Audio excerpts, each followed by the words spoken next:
Verse 24 to 29 we will read, but initially let us read verse 24 and 26. 24 to 26. 24 నుంచి 29 వచనాల వరకు మనం చదువుకుంటాం. అయితే మొట్టమొదటిగా 24 నుంచి 26 వచనాల వరకు ఉన్న వాక్య భాగాన్ని చూద్దాం.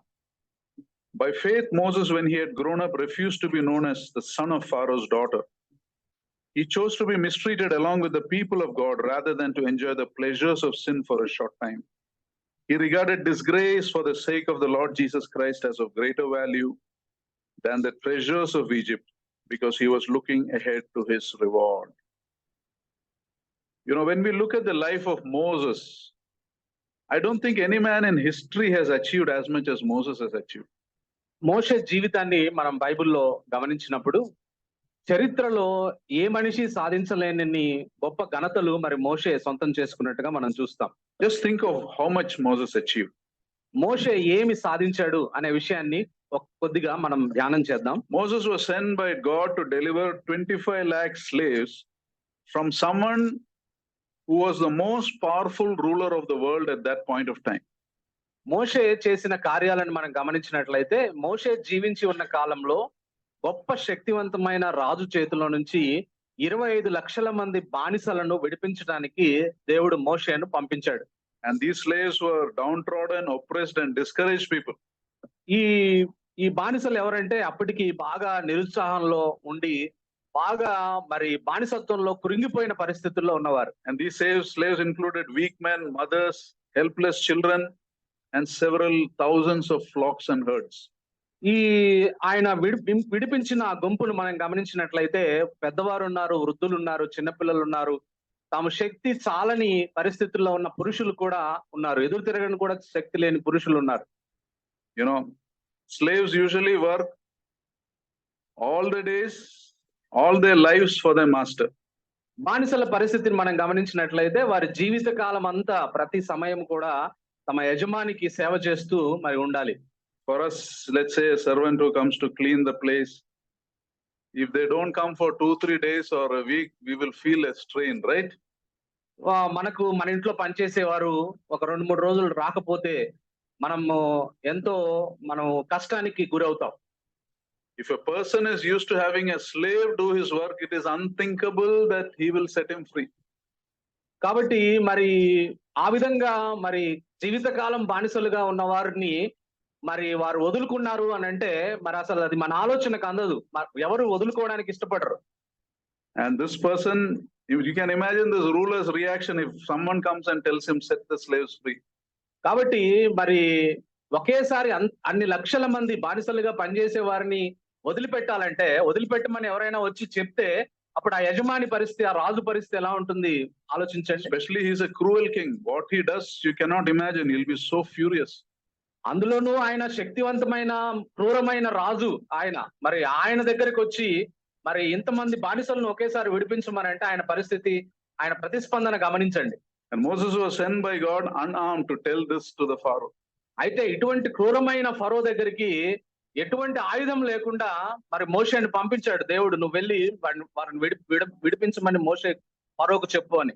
And as if freeing them was not enough, he has to free them and bring them all the way to the land of their forefathers. అంత మాత్రమే కాదు, మోషే మీద దేవుడు ఉంచిన బాధ్యత ఏమిటంటే అంత క్రూరమైన ఫరో చేతుల్లోంచి విడిపించడం మాత్రమే కాదు, వారి పితరులకు ఏదైతే దేవుడు వాగ్దానం చేశాడో ఆ వాగ్దాన భూమి వరకు వారిని నడిపించే బాధ్యత కూడా మోషేకి ఇచ్చాడు దేవుడు. That route was dangerous and they were untrained slaves. They will be open to attack by powerful enemies. కాబట్టి వీళ్ళందరూ కూడా మరి నిష్ణాతులేమి కాదు, నిపుణత లేని బానిసలు.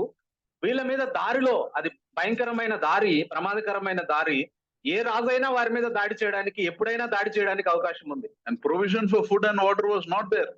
అందులో కూడా అంతమందికి కావలసిన ఆహారము, అంతమందికి కావలసిన నీరు మరి ఎవరు సరఫరా చేయలేని పరిస్థితి అది. And Moses was given no money. అయితే మోషేకు దేవుడు ఏమి డబ్బులు ఇవ్వలేదు. No means of defense. He had no armies to protect these people. అంతమందిని 25 లక్షల మందిని మరి కాపాడడానికి కావలసిన సైన్యం మోషేకు అనుగ్రహించలేదు. And to make matters worse, the people he was supposed to deliver was a thankless and grumbling people. అంత మాత్రమే కాదు, వీటన్నిటికంటే ఇంకా కష్టమైన విషయం ఏమిటంటే ఎవరినైతే మోషే విడిపించడానికి ప్రయత్నం చేస్తున్నాడో వాళ్ళు కృతజ్ఞత లేని వారుగా ఎప్పుడు సనుగుతూ గొనుగుతూ ఉండేవారుగా ఉండే ప్రజలు. If things didn't went against their liking, Moses was their favorite target. ఎప్పుడైతే వారికి పరిస్థితులు అననుకూలంగా ఉంటాయో వెంటనే మోషే మీద వారు సనగడం గొనగడం ఆయనకు వ్యతిరేకంగా లేవడం చేసేవారు. Sometimes we come across people who find fault in everything we do, right? కాబట్టి కొంతమందిని మన జీవితాల్లో కూడా మనం చూస్తా ఉంటాం. మనం ఏది చేసినా తప్పు పట్టే వాళ్ళని చూస్తా ఉంటాం. You know, it is difficult to work with someone who tries to pick fault when you're doing something good. మనం ఏదైనా మంచి చేస్తున్నప్పుడు కూడా ఆ మంచిలో కూడా మనలో తప్పును వెతికే వారితో మనము వ్యవహరించడం చాలా కష్టంగా అనిపిస్తుంది మనకి. When you did something, why did you do it? When you didn't do something, why didn't you do it? నువ్వు ఇది చేస్తే ఎందుకు చేసావు, నువ్వు చేయకపోతే ఎందుకు చేయలేదంటారు. You know, coming back to the story, just imagine how what Moses would have gone through. మోషే పరిస్థితుల్లో మనం ఉంటే మనం ఆలోచిస్తే మోషే ఎంత క్లిష్టమైన పరిస్థితిని మరి ఎదుర్కొన్నాడు ఆ సమయంలో అనే విషయాన్ని మనం గమనించవచ్చు. Giving an assignment like that is the fastest way to make someone go mad. అటువంటి పనిని గనక ఎవరికైనా అప్పగిస్తే ఆ అప్పగించబడిన వ్యక్తి ఎప్పుడు తొందరగా పిచ్చివాడు అవుతాడు ఆ ఉన్న బాధ్యతలతోటి. If you were to ask a great leader in history like Napoleon or Alexander, if we were to ask them, this is your job, you have to free these 25 lakh people, there is no provision for you, there is no army for you, no money for you, and the people whom you rescue will be ungrateful to you, they will complain to you. Will you take up this? If you were to ask a great leader, what do you think would be his response? ఒకవేళ Napoleon గాని Alexander గాని మరి మనకు తెలుసు కదా గొప్ప గొప్ప చక్రవర్తులు ఈ ప్రపంచాన్ని పరిపాలించిన వారు, వాళ్ళ దగ్గరికి వెళ్ళి నువ్వు ఈ టార్గెట్ ఇస్తున్నావు, మీకు ఈ లక్ష్యాన్ని ఇస్తున్నావు, 25 లక్షల మందిని నువ్వు విడిపించాలి, నీకేం సైన్యం అనుగ్రహించబడదు, నీకేమి ఫుడ్ వాటర్ రిసోర్సెస్ ఏమి అనుగ్రహించబడవు, కాబట్టి వీళ్ళందరూ కూడా కృతజ్ఞత లేని వారు, ఎప్పుడు సనిగేవారు ఈ ప్రజలు, వారిని విడిపించగలిగిన ఈ బాధ్యతను నువ్వు తీసుకోగలవా అని అలెగ్జాండర్ గాని నెపోలియన్ గాని అడిగితే వాళ్ళ ప్రతిస్పందన ఎలా ఉంటుంది చెప్పండి. On top of it, you won't get any payment also. పైగా వీళ్ళందరినీ నడిపించినందుకు నీకేం జీతం కూడా లేదని చెప్పామనుకుందాం వాళ్ళకి. What would their answer be? What would your answer, our answer be? బహుశా మనల్ని అడిగితే మనం ఏం చెప్తాం దానికి సమాధానం నెపోలియన్ అలెగ్జాండర్ తర్వాత? You think I'm a fool, he will ask, right? మనం అంటాము నేనేమన్నా వెర్రివాళ్ళ కనపడుతున్నానా నీకు something like this? ఇటువంటి పనిని ఒప్పుకోవడానికి నేనేమన్నా వెర్రివాడినా అని అంటాం. Another thing is, it is impossible, bound to fail this mission. You're supposed to rescue them from the most powerful ruler in the world. అందులో అది చాలా భయంకరమైన విషయం. ఎందుకంటే క్రూరమైన రాజు చేతుల నుంచి విడిపించాలి, వీళ్ళందరూ కూడా మంచి వాళ్ళు కాదు, అది ఖచ్చితంగా ఈ ప్రయత్నం విఫలమవుతుంది అని అంటారు అందరు. And what they said is true, right? They're not exaggerating. ఇక్కడ ఏమి ఎక్కువ చేసి చెప్పట్లేదు, వాస్తవంగా ఉన్న పరిస్థితి అదే. From a human point of view, chances of success was 0.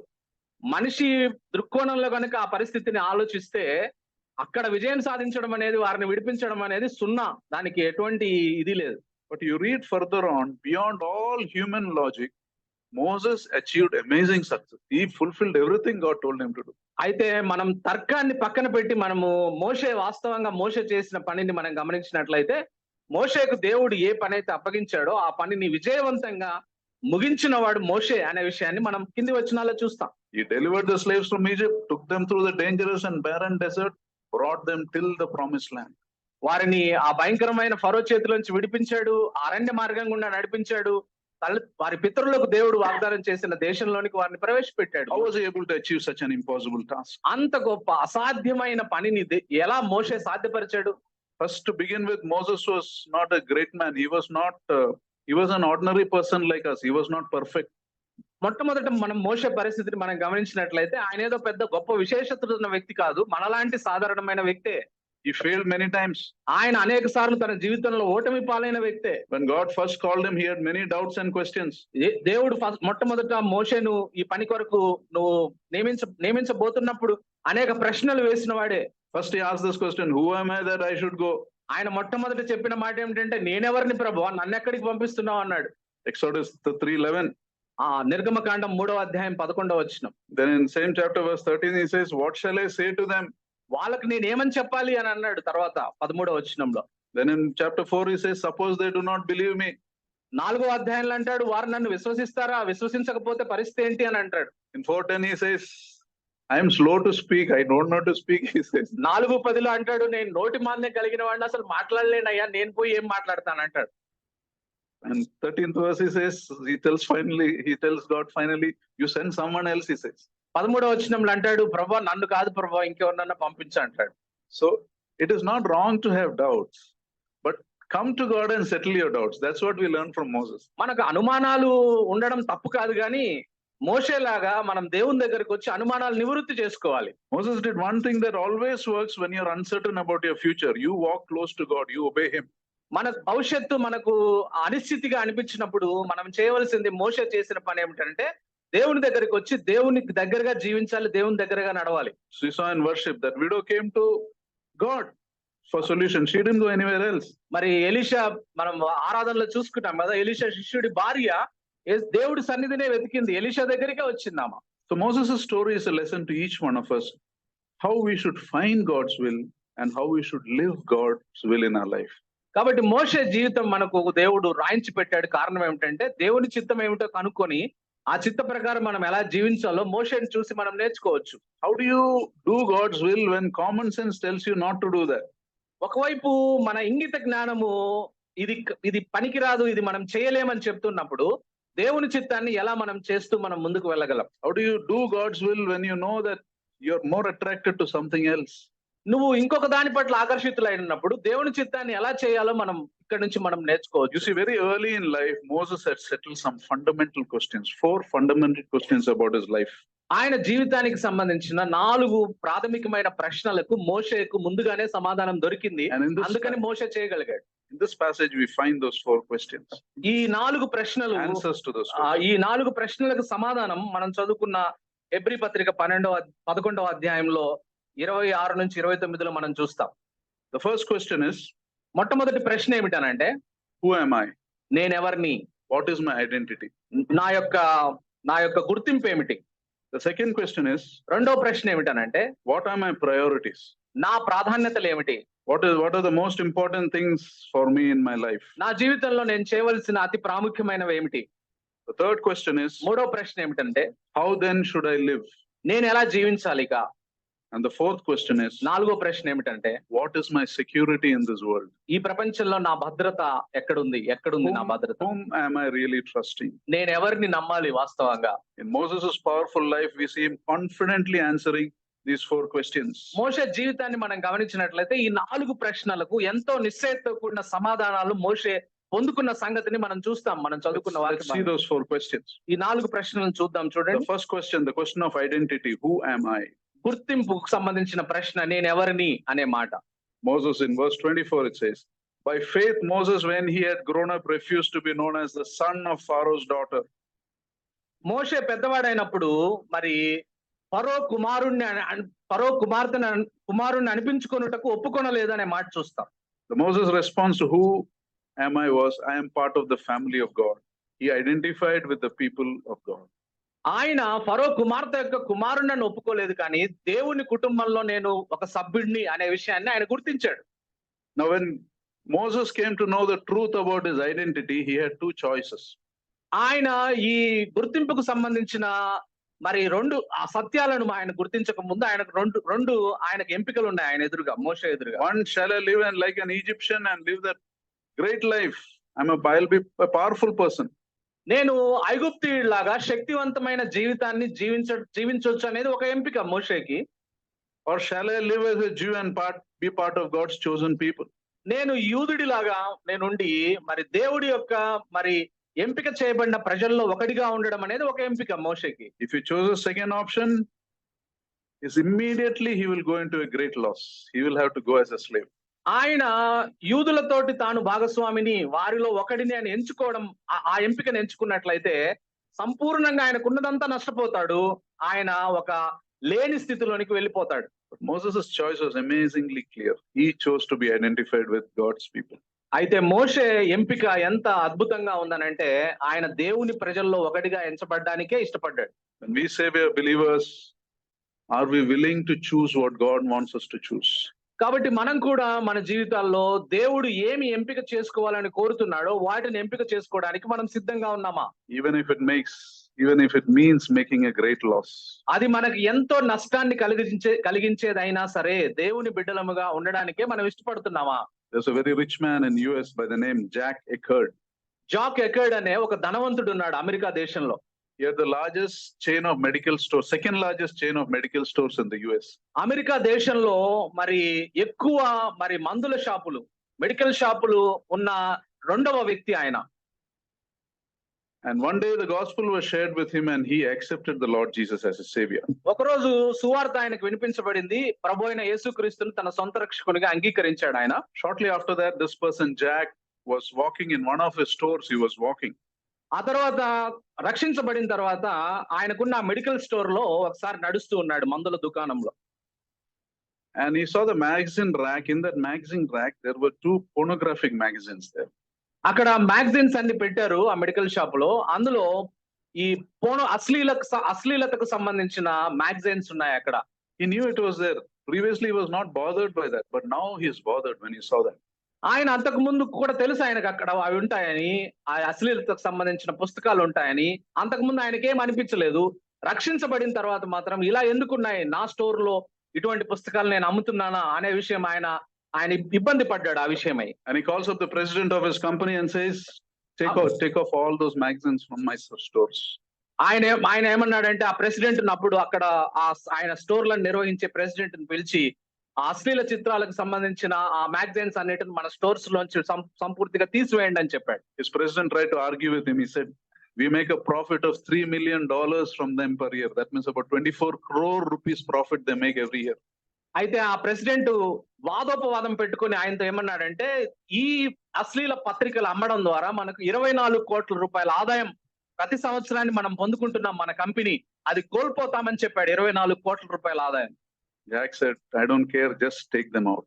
అప్పుడు జాక్ అన్నాడు, ఎన్ని కోట్లు నష్టం వచ్చినా నాకు ఇబ్బంది లేదు, ప్రస్తుతానికి మీకు చెప్తున్న పని చేయండి, మొత్తం తీసివేయండి అని చెప్పాడు. And all those magazines were removed from his stores in one day. 1700 stores, one day everything was removed. 700 medical stores లో ఒకే రోజు మొత్తం 1700 ఆ స్టోర్స్ లో ఒకే రోజు మొత్తం అశ్లీల చిత్రాల మ్యాగజైన్స్ అన్నిటిని తీసివేశారు. Another believer through whose gospel, when he shared the gospel, Jack came to know the Lord. So that person asked Jack, how could you make such a decision?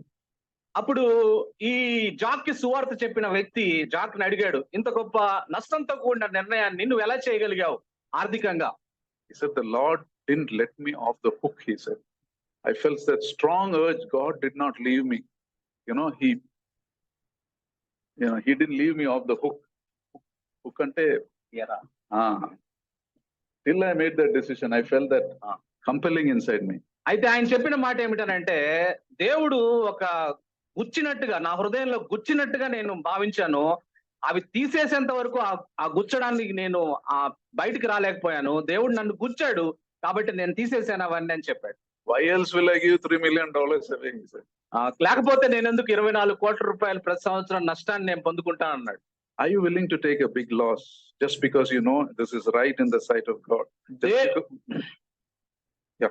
దేవుని దృష్టిలో ఇది సరైంది అని అనుకున్నప్పుడు మరి దాని నుంచి ఆ సరైంది చేయడానికి ఎంత నష్టాన్నైనా పొందుకోవడానికి మనం ఎందుకు సిద్ధపడి ఉండకూడదు? Your choice will reveal your identity. మన ఎంపిక మన గుర్తింపును తెలియజేస్తుంది. Some people call themselves Christian, but they have their own caste for arranging marriages. కొంతమంది తాము క్రైస్తవులం అని చెప్తారు, మరి తమ సొంత కులం వారిని వివాహం కోసం వెతుకుతారు. Some people tell they're Christians in church, there will be another religion in their office. కాబట్టి కొంతమంది క్రైస్తవులని సంఘంలో చెప్పుకుంటారు, ఆఫీసులోకి పోయేసరికి మాది వేరే మతం అని చెప్తారు. Be willing to lose anything, but don't lose your identity. మనము ఏదైనా పోగొట్టుకోవడానికి సిద్ధపడదుము గాక, కానీ మన గుర్తింపును, క్రీస్తులో మన గుర్తింపు, క్రీస్తు కుటుంబ సభ్యులుగా మన గుర్తింపును మాత్రం పోగొట్టుకోవద్దు. Remember, the choices you make reveal your identity. You don't have to tell you're a believer. Your choices will show whether you're a believer or not. మనం విశ్వాసులమని నోటితో మనం చెప్పుకోవడం కాదు, మనం చేస్తున్న ఎంపికలే మన విశ్వాసులము కాదా అనే విషయాన్ని, గుర్తింపును మనకు తీసుకొని వస్తాయి. The second question, the question of priority. రెండవ ప్రశ్న ఏమిటనంటే ప్రాధాన్యతలకు సంబంధించిన ప్రశ్న. If this is my identity, what should be my priority? ఇది నా గుర్తింపు అయితే మరి నా ప్రాధాన్యత ఏమిటి? What should be the most important things of my life? నా జీవితంలో అత్యంత ప్రాముఖ్యమైనవి ఏమిటి? Many say yes to God without even thinking, but very few are able to say no to the sinful attractions of the world. మనము దేవునికి మనము సరే అనే అంగీకారం చెప్పడం మాత్రమే కాదు గాని ఈ లోకపు పాపపు ఆకర్షణల పట్ల మన మన ప్రతిస్పందన ఎలా ఉంటుంది? We say yes to God in a youth camp or some other meeting, but you're not able to say no to the sinful things of the world. మనం ఒక యూత్ క్యాంప్ కు హాజరై, దేవా నేను నీ బిడ్డను నేను అంగీకరిస్తున్నాను, నన్ను అంగీకరించు అని అంటాము. మనం బయటకు వచ్చిన తర్వాత మరలా ఈ పాపపు ఆకర్షణలకు వెళ్తూ ఉంటాం. See the amazing way Moses prioritized. Verse 25. అయితే 25వ వచనంలో ఎంత అద్భుతమైన రీతిలో మోషే తన ప్రాధాన్యతలు నిర్ణయించుకున్నాడో చూడండి. Moses regarded disgrace for the sake of the Lord Jesus Christ as of greater value than the treasures of Egypt. మరి ఇక్కడ రాయబడిన మాట, విశ్వాసమును బట్టి ఐగుప్తు ధనము కంటే క్రీస్తు విషయమైన నింద గొప్ప భాగ్యం అని ఎంచుకొని అనే మాట రాయబడి. What an amazing attitude, no? He had a clear understanding of the preciousness of what God is giving him. దేవుడు తనకిస్తున్న దాంట్లో ఉన్న ప్రశస్తమైన విషయాన్ని తాను గ్రహించిన వాడిగా ఉన్నాడు మోషే. I mean, Moses was already rich and powerful. వాస్తవంగా మోషే ఇప్పటికే ధనవంతుడు, శక్తిమంతుడు. But he వాస్తవంగా understood that disgrace for the Lord is of greater value than the treasures of Egypt. అయితే ఆయన అర్థం చేసుకుంది ఏమిటనంటే, క్రీస్తు విషయమైన నిందే గొప్పది ఐగుప్తు యొక్క ఐశ్వర్యం కంటే అని అనుకున్నాడు. Would we even think of such things in our mind? మన జీవితాల్లో ఎప్పుడైనా మనం అసలు ఆలోచించగలమా ఇట్లా మోషే ఆలోచించినట్టు? You must make small steps towards that. మనము చిన్న చిన్న అడుగులు వేయాలి. మనము మోషే వేసిన అడుగుల వైపు. You won't reach there immediately, but have that desire. Small steps take. మనం వెంటనే మోషేలాగా మనం మారిపోము, కానీ చిన్న చిన్న అడుగులు వేస్తూ మోషే వెళ్ళిన దారిలో మనం వెళ్తే ఆ విధంగా మారగలం. At that time, it would have looked like the most foolish decision. ఆ విధంగా మరి ఆయన ఐగుప్తు ధనాన్ని, ఐశ్వర్యాన్ని విడిచిపెట్టడం క్రీస్తు విషయమైన నింద నిమిత్తము, ఆ ఎంపికను ఎవడైనా చూస్తే బయట నుంచి ఇంతకంటే మూర్ఖపు డెసిషన్ ఎంపిక ఏమీ లేదని అనుకుంటారు. If you were in his position, what decision you would have taken? మనం ఆయన స్థానంలో కనుక ఉండి ఉంటే, ఫరో సంస్థానంలో మనం ఉండి ఉంటే మనం ఏం నిర్ణయం తీసుకునే వాళ్ళం? What excuse will you give God? మనం దేవునికి ఏ రకమైన సాకులు చెప్తాం మనం?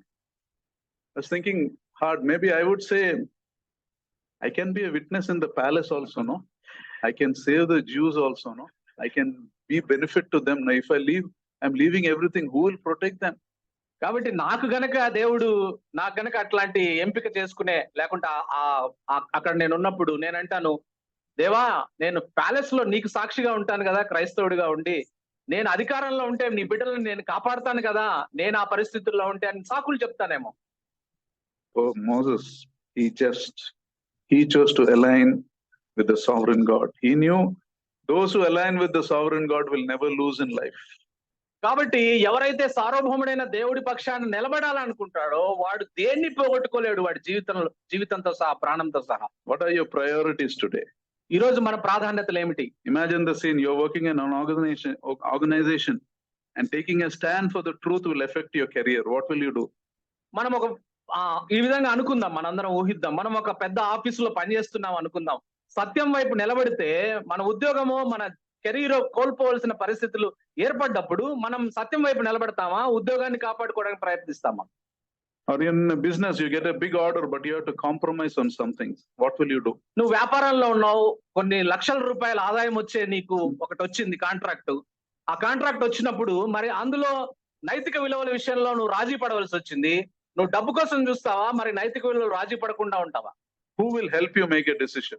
ఆ విధంగా నిర్ణయం తీసుకోవడానికి ఎవరు నీకు సహాయం చేస్తారు? Do you realize that God is allowing an integrity check in your life?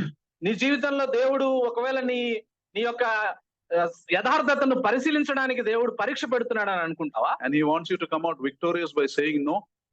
దాన్ని నువ్వు నో చెప్పడం ద్వారా, దాన్ని తిరస్కరించడం ద్వారా విజయవంతంగా బయటికి రావాలని దేవుడు కోరుతున్నాడని ఆలోచిస్తావా? Many so-called believers easily sacrifice the things of God just for a little money. చిన్న డబ్బుల కోసం మరి దేవుడి విషయాల్లో మరి తప్పుదో పట్టే వాళ్ళు చాలా మంది విశ్వాసులు ఉన్నారు ఈ ప్రపంచంలో.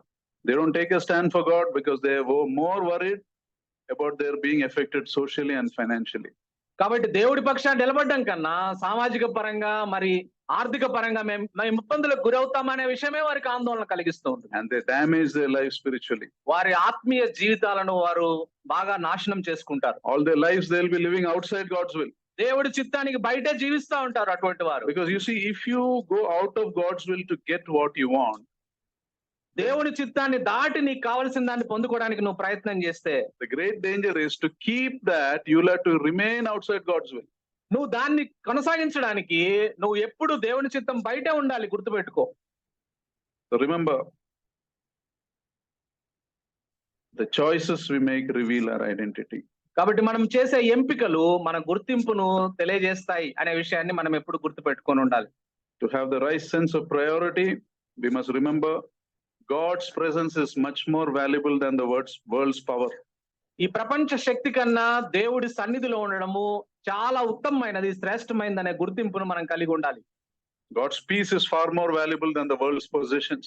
ఈ ప్రపంచంలో ఉన్న స్థాయి కన్నా దేవుని సమాధానమే చాలా గొప్పది అనే విషయం మనం నిర్ధారణకు రావాలి. So many people have left God's presence and they're without peace in their lives. చాలా మంది దేవుడి సన్నిధిని విడిచిపెట్టి సమాధానం లేని జీవితాలు జీవిస్తా ఉన్నారు క్రైస్తవులు. Let us come back. కాబట్టి దయచేసి మరలా తిరిగి వద్దాం. So if you want to live that right life, the godly life, you must prioritize on the things of God. మనం అటువంటి దైవ సంబంధమైన జీవితం జీవించాలి అని అంటే మన జీవితాల్లో సరైన ప్రాధాన్యతలను మనం కలిగిన వారంగా ఉండాలి. You must learn to differentiate between what is temporary and what is eternal. ఏది క్షణికమైంది, ఏది శాశ్వతమైంది అనే విషయంలో ఆ గుర్తింపు తేడా మనం కలిగి ఉండాలి. Never exchange eternal things for temporary things. ఇటువంటి క్షణికమైన వాటి కోసము అక్షయమైన వాటిని ఎప్పుడు మీరు పొందుకోవడానికి మీరు ప్రయత్నం చేయవద్దు. Psalm 84:10 says, for a day in your court is better than 1,000 elsewhere. Psalm 84:10. కీర్తనలు 84:10 ఈ విధంగా రాయబడింది. 84 కీర్తన 10 రాయబడ్డ మాట, for a day in your courts is better than 1,000. నీ ఆవరణలో ఒక దినము గడుపుట 1000 దినముల కంటే శ్రేష్టము. I would rather be a doorkeeper in the house of my God than dwell in the tents of the wicked. భక్తిహీనుల గుడారములో నివసించుట కంటే నా దేవుని మందిర ద్వారమునొద్ద నుండుట నాకు ఇష్టము. Moses thought it is better to suffer for the name of the Lord than to enjoy the treasures of Egypt. ఐగుప్తు ఐశ్వర్యం అనుభవించుట కంటే దేవుని విషయమైన నింద గొప్ప భాగ్యమని మోషే ఎంచుకున్నాడు. And many times you realize that you don't really suffer. God takes care of everything. కాబట్టి చాలా సార్లు మన జీవితాల్లో మనం గమనించినట్లయితే దేవుడు మనకు సంబంధించిన పూర్తి బాధ్యత వహిస్తాడు. కాబట్టి కష్టం లేకుండా మనం ముందుకు వెళ్తూ ఉంటాం. The third question. మూడవ ప్రశ్న, the question of integrity. యథార్థతకు సంబంధించిన ప్రశ్న. How should I live? నేను ఎలా జీవించాలి? In view of my identity, in view of my priority, how should I live? నా గుర్తింపును ఆధారం చేసుకొని, నా ప్రాధాన్యతను ఆధారం చేసుకొని నేను ఎలా జీవించాలి? Moses' response was he lived by faith, not by fear. అయితే మోషే ప్రతిస్పందన ఏమిటనంటే భయంతో కాకుండా విశ్వాసంతో జీవించాలని నిర్ణయం తీసుకున్నాడు. Hebrews 11:27 says, by faith Moses left the land of Egypt, he was not afraid of the king. విశ్వాసమును బట్టి అతడు అదృశ్యుడైన వాడిని చూచున్నట్లు స్థిరబుద్ధి గలవాడే రాజాగ్రహమునకు భయపడక ఐగుప్తును విడిచిపోయెను. He was not afraid of the king. Why? ఐగుప్తు రాజుకు ఆయన భయపడలేదు. ఎందుకు? Verse 21 says, because he saw him who was invisible. అయితే దాంట్లో రాయబడ్డ మాట ఏమిటనంటే అదృశ్యుడైన వాడిని చూశాడు దేవుడు, మోషే. You know why are we afraid of people and circumstances? మనం ఎందుకు పరిస్థితులను చూసి మనుషులను చూసి భయపడతాం? Because we don't see him who is invisible. అదృశ్యుడైన వాడిని మనం చూడము కాబట్టి మనం భయపడతాం. Another reason why Moses was not afraid of the king was impact of godly parents. ఇంకొకటి మోషే ఎందుకు భయపడలేదనంటే దైవ సంబంధమైన విశ్వాసం కలిగిన తల్లిదండ్రులను బట్టి ధైర్యం కలిగిన వాడిగా ఉన్నాడు. Hebrews 11:23 says Moses' parents were not afraid of the king's command. మోషే 23వ వచనంలో 11:23లో రాయబడ్డ మాట ఏమిటంటే రాజాజ్ఞకు భయపడలేదు మోషే తల్లిదండ్రులు. And here this verse says 11:27 Moses was not afraid of the king. వారు తల్లిదండ్రులు భయపడలేదు రాజాజ్ఞకి, అందువల్ల 27వ వచనంలో ఇక్కడ రాయబడిన మాట మోషే కూడా భయపడలేదు. This is the result of godly influence in families. కుటుంబాల్లో దైవ సంబంధమైన మరి అది ఎలా ఉంటుందనేది మరి ఇక్కడ మనం చూస్తాం. You see parents, your attitude infects your children. మన యొక్క తల్లిదండ్రులారా మీ వైఖరి, మీరు పాటిస్తున్న వైఖరి మీ మీ పిల్లల మీద ప్రభావం చూపిస్తుంది. You transfer your attitudes and your emotions into your children. మీ భావోద్వేగాలను మీ వైఖరులను మీరు పిల్లలకు మారుస్తూ ఉన్నారు. More than what you say, it is what you do that influences your children. నువ్వు చెప్పేది కాదు కానీ నువ్వు చేసే పని పిల్లల మీద ఎక్కువ ప్రభావం చూపిస్తుంది. If you are a worrying and fearful person, you are transferring that worry and fear into your children. నువ్వు చింతపడేవాడివి, భయపడేవాడివి అయితే నువ్వు ఆ చింతను, భయాన్ని నీ పిల్లలకి ఇస్తూ ఉన్నావు. నువ్వు if you are a person of faith, you will transfer faith. నువ్వు విశ్వాసం కలిగిన వాడివైతే నీ పిల్లలకు విశ్వాసాన్ని ఇస్తూ ఉన్నావు. If you're serious about the things of God, most likely your children also will be serious. నువ్వు దేవుడి విషయాల్లో జాగ్రత్త కలిగిన వాడివైతే నీ పిల్లలకు ఆ జాగ్రత్తను నువ్వు పాస్ చేస్తున్నావు. Of course, they have to make a choice for themselves, a personal choice to accept the Lord. But your role is very important. వారు ప్రభువును తన సొంత రక్షకునిగా అంగీకరించే ఎంపిక వాళ్ళే చేయాలి. అయితే నీ పాత్ర కూడా ఉంది. నువ్వు వారి జీవితాలను ప్రభావితం చేయడానికి. Parents, what do you want to be remembered for? కాబట్టి తల్లిదండ్రులుగా మీరు ఏ విషయంలో మీ పిల్లలు మిమ్మల్ని The గుర్తుపెట్టుకోవాలనుకుంటున్నారు? job you had, the money you made, the positions you had, నువ్వు చేసే ఉద్యోగాన్ని బట్టి నిన్ను గుర్తుపెట్టుకోవాలా? నువ్వు సంపాదించిన ఆస్తిపాస్తులను బట్టి నీ పిల్లల్ని నిన్ను గుర్తించాలా? or would they say, my father walked in the ways of the Lord? అయితే అట్లా కాకుండా మన పిల్లలు నా తండ్రి దేవుడి మార్గాల్లో నడిచాడు అని చెప్పగలిగే ఆ పేరు కావాలా? My mother feared the Lord. నా తల్లి దేవుడికి భయపడింది అని నా పిల్లలు చెప్పగలిగే That వాళ్ళుగా is the ఉండాలి. greatest compliment you can get from your. అది ఆ విధమైన మరి ప్రశంస మనం పొందుకుంటే మన పిల్లల నుంచి పొందుకునే గొప్ప ప్రశంస అదే. దానికి మించిన ప్రశంస లేదు. You know, every parent here must be aware of this. ప్రతి తల్లిదండ్రులు ఇక్కడ ఉన్న వాళ్ళు దీని పట్ల జాగరూకత కలిగిన వారిగా ఉండాలి.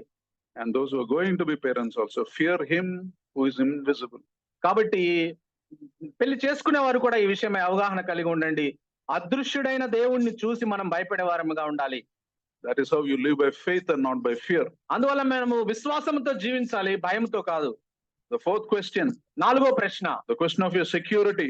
భద్రత ఎక్కడి నుంచి వస్తుంది మనకి? ప్రశ్న, భద్రతకు సంబంధించిన ప్రశ్న. If we have to live this life of faith, we must be clear who our security is. మనం విశ్వాసంతో కనుక జీవిస్తున్నట్లయితే మన భద్రత ఎక్కడి నుంచి వస్తుందో మనకు అర్థమైపోతుంది.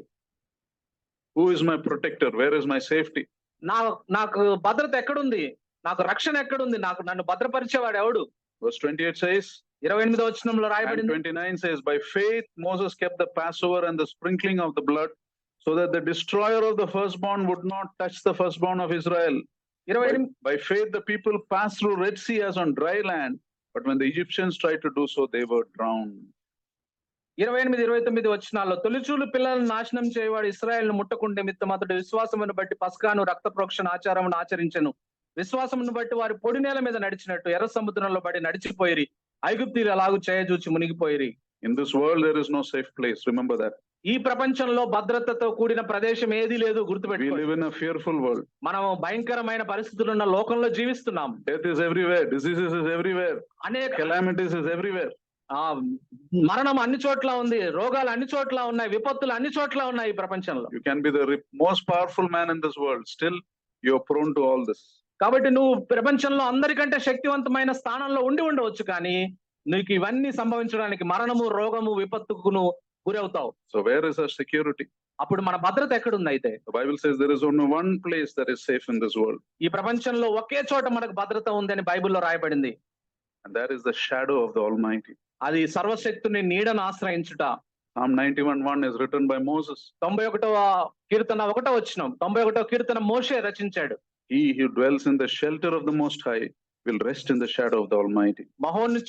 మహోన్నతిని చాటు నివసించువాడే సర్వశక్తుని నీడను ఆశ్రయించువాడు అని రాయబడింది. He saw the deliverance of God. ఆయన దేవుని యొక్క గొప్ప విమోచనను చూశాడు. When the firstborns of Egypt died, the Israelites' firstborns were protected.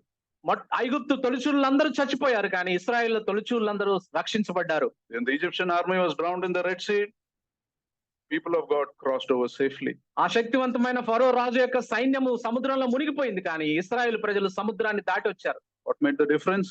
ఏమి తేడా, వ్యత్యాసం ఏంటి The వీరిరువురికి? object of their security. అది ఏంటంటే భద్రతకు సంబంధించిన అంశము. Psalm 27 says, some trust in horses, some trust in chariots, but we trust in the name of the Lord our God. 27వ కీర్తనలో రాయబడింది, కొందరు గుర్రములను బట్టి రథములను బట్టి అతిశయిస్తారు, కానీ మనమైతే ప్రభువైన యేసుక్రీస్తు యందు నిరీక్షణ విశ్వాసం కలిగిన వారమై ఉన్నాం. So where is our security? మన భద్రత ఎక్కడుంది? In the world or in the one who made the world? ఈ లోకంలో ఉందా మన భద్రత? ఈ లోకాన్ని చేసిన ఆయనలో మన భద్రత ఉందా? When the devil tries to break into your life, whom do you run to? నువ్వు సాతాను నీ జీవితంలోనికి చొరబడ్డానికి ప్రయత్నించినప్పుడు నువ్వేం చేయగలవు? We come to the last part of the message. మనము చివరి భాగంలోనికి వచ్చాం మన సందేశంలో. You see, Moses, he had no promise for earthly reward. మోషేకి దేవుడు ఈ లోకంలో ఏదైనా గొప్ప బహుమతి ఇస్తానని ఎప్పుడు చెప్పలేదు. There was nothing in this mission to satisfy his personal ambition. ఆయన యొక్క ఈ గొప్ప లక్ష్యాన్ని సాధించడం ద్వారా తన వ్యక్తిగతమైన లక్ష్యాన్ని ఏమి సాధించినట్టు కాదు ఆయన. How can you satisfy someone who has enjoyed everything already? How can we satisfy someone? Moses enjoyed the Egypt and the palm. Like లోకంలో మరి ఐగుప్తు ఐగుప్తులో ఫరో యొక్క మరి ప్యాలెస్ లో ఉండి సమస్తము ఆనందించి సమస్తము అనుభవించిన వ్యక్తిని మనం ఇంకే రకంగా మనం ఈ లోక విషయాల్లో మనం ఆనందింప చేయగలం? And he was called to be a leader of a ungrateful group of slaves. అటువంటి సర్వ సుఖాలు అనుభవించిన మరి ఆ ప్యాలెస్ లోంచి ఈ యొక్క కృతజ్ఞత లేని వారికి నాయకత్వం వహించడానికి పిలిచాడు దేవుడు. How was it that he was so clearly able to focus on God's will? అయినప్పటికీ కూడా ఆయన అంత స్పష్టంగా దేవుడి చిత్తం మీద ఆయన దృష్టిని నిలపగలిగాడు. Because Moses submitted his life to God, to an extraordinary God. ఎందుకు అని అంటే మరి మోషే ఈ అమూల్యమైన ఈ గొప్ప మహోన్నతుడైన దేవునికి తన జీవితాన్ని సంపూర్ణంగా సమర్పించుకున్నాడు. Two qualities of Moses that stand out is his humility and his intimacy with God. రెండు గొప్ప లక్షణాలు మోషేను ఒక ప్రత్యేకమైన వాడిగా చేశాయి. ఒకటేమో దేవునితో ఆయనకున్న సాన్నిహితమైన సంబంధం, దేవునికి దగ్గరగా నడుట.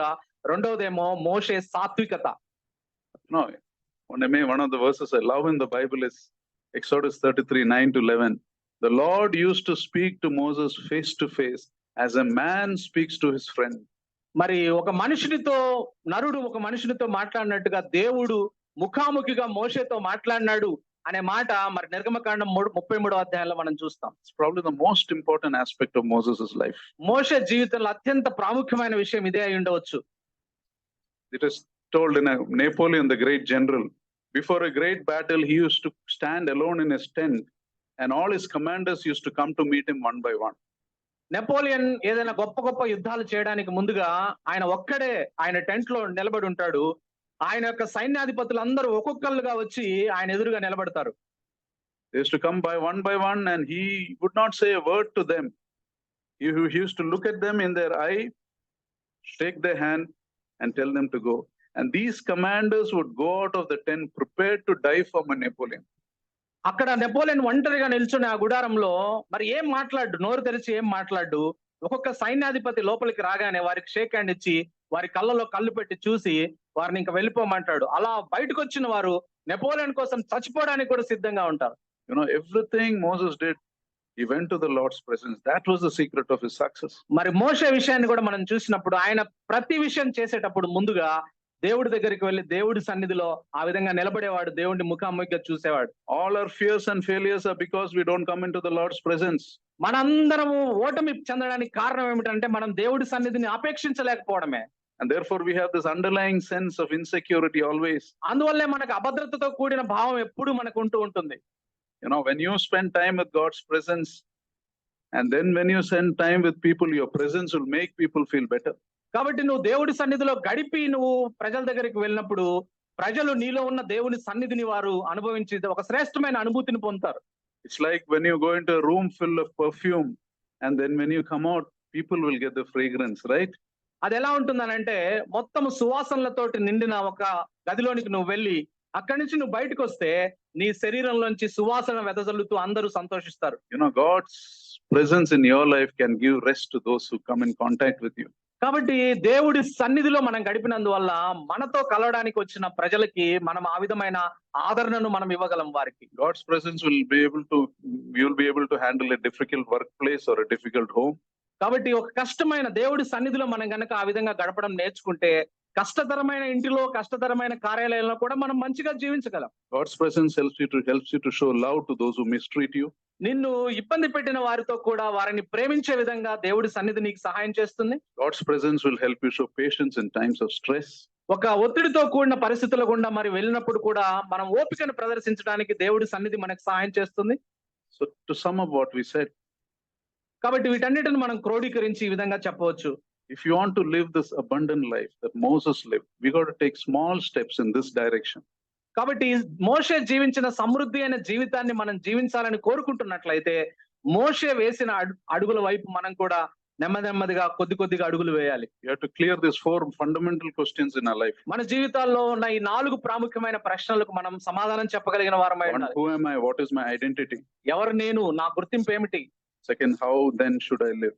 నేను ఎలా జీవించాలి? రెండవది. Third, what is my security? మూడవది. Second is, what are my priorities? రెండవది నా ప్రాధాన్యత ఏమిటి? Second is, how then should I live? నేను ఎలా జీవించాలి? మూడవది. The fourth is, what is my security? నాలుగవది నా భద్రత ఏమిటి? Maybe live our lives with this awareness. ఈ యొక్క ఆలోచనతోటి మరి ఈ యొక్క గ్రహింపుతోటి మన జీవితాల్లో మనం జీవించదుము గాక. May we give the greatest priority to the presence of God in our life. మన జీవితాల్లో మోషే ఇచ్చినట్టుగా అన్నిటికంటే ఎక్కువగా దేవుని సన్నిధికి మనం విలువ ఇచ్చుదుము గాక. Let us pray. ప్రార్థన చేసుకుందాం. Father, we thank you for this time that you've given us. We thank you for your precious word. Lord, many times we live defeated lives because we haven't learned identity, or we are not serious about identity. And therefore we don't prioritize and we lose precious things. We exchange it for worthless things. Lord, help us to have the right sense of identity and priority, and may we live like you want us to live, making you our security. Pray for each one of us here. Lord, lead us, guide us. Speak to us, Lord. May we walk very close to you. We thank you, we praise you, Master. In Lord Jesus' most precious name we pray. Amen. Now to him who is able to keep you from falling and to present you before his glorious presence without fault and with great joy, to the only God our Savior, be glory, majesty, power and authority through Jesus Christ our Lord before all ages, now and forevermore.